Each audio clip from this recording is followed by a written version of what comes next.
dari Politeknik Kelautan dan Perikanan Karawang. Sebelumnya, di sini saya akan sharing tentang prodi Teknik Kelautan.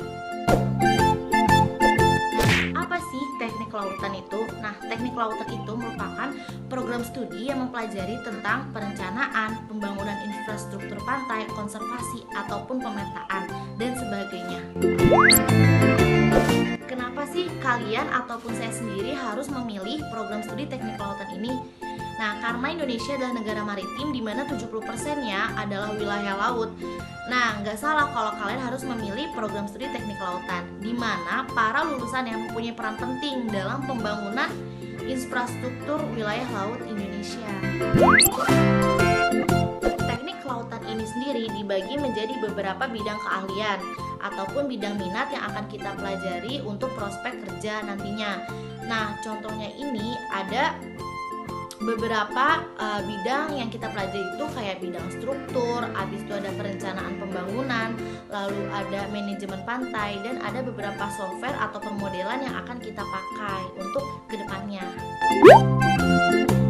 Keterampilan apa aja sih yang bisa kita ambil kalau kita mengambil program studi teknik kelautan ini sendiri? Nah, yang pertama itu kita bisa menyelam dengan menggunakan alat selam khusus atau ahli. Selanjutnya kita bisa melakukan analisa pengelolaan sistem lestari. Kompetisi atau lulusan dari program studi teknik kelautan ini sendiri yaitu kita memiliki kemampuan di bidang Marine and Coastal Conservation, Marine Energy Alternative, Marine Ecotourism, and Underwater Working. Selanjutnya kita juga bisa menganalisis, mengidentifikasi, mengolah struktur bangunan pantai yang ada di laut ataupun yang ada di pesisir.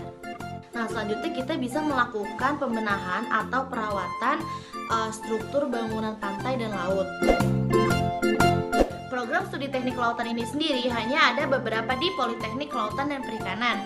Nah, untuk D3-nya atau vokasinya ini hanya ada di Politeknik Kelautan dan Perikanan Karawang dan Politeknik Kelautan dan Perikanan Bone.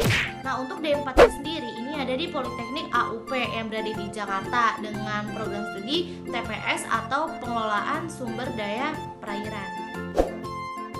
Nah, di dalam program studi teknik kelautan ini kita bisa mengambil atau mengikuti beberapa sertifikat. Nah, sertifikat yang bisa kita ambil atau kita ikuti itu yang pertama pastinya ada scuba diving, yaitu scuba diving sendiri itu dibagi menjadi dua, ada A1 dan A2 itu bisa kita ambil. Yang kedua itu ada AMDAL. Nah, yang ketiga itu ada pemetaan, yang keempat ada K3 di laut, dan selanjutnya itu ada BST atau Basic Safety Training. Baik, selanjutnya sarana dan prasarana apa aja sih yang bisa kita dapatkan untuk menunjang kualitas dari program studi teknik kelautan ini sendiri? Nah, yang pastinya itu ada alat scuba atau alat diving, selanjutnya ada lab komputer, ada teaching factory, dan ada perpustakaan. Di dalam program studi teknik kelautan sendiri kita mempelajari beberapa software atau kita mempelajari sesuai dengan perkembangan zaman. Nah, software yang bisa kita pelajari sendiri di program studi ini yaitu yang pertama ada AirMapper, ada ArcGIS, ada Keris. Keris sendiri bisa dibagi beberapa. Ada Keris HipShips, BDB, ataupun Keris GIS. Nah, yang selanjutnya itu ada AutoCAD. Itu beberapa aplikasi software yang sudah saya pelajari selama kurang lebih 3 semester ini. Apa sih prospek atau lulusan dari program studi teknik kelautan ini sendiri?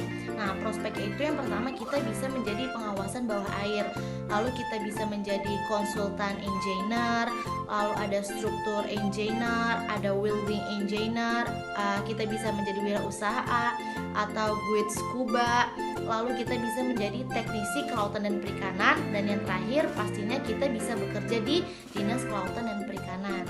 Nah, buat teman-teman yang masih bingung mau masuk kemana dan memilih jurusan apa, langsung aja bergabung dengan Politeknik Kelautan dan Perikanan. Saya Amelia Rizky, terima kasih. Wassalamualaikum warahmatullahi wabarakatuh.